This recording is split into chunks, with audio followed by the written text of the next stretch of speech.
ஓரங்களில் சில நேரங்களில் வரும் பாவங்களும் கவியாகும். அந்த கவிதைகளில் உள்ள பொருள் அறிந்து அதை சுவைப்பதுதான் கலையாகும்.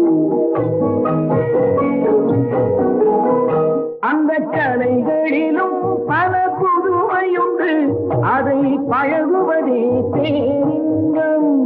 இந்த வாசலே ஒரு காவலில்லை, இக்காலமெல்லாம் உன் சொந்தம். காதலின் பொன்னீதில் காதலன் பண்பாடினான்.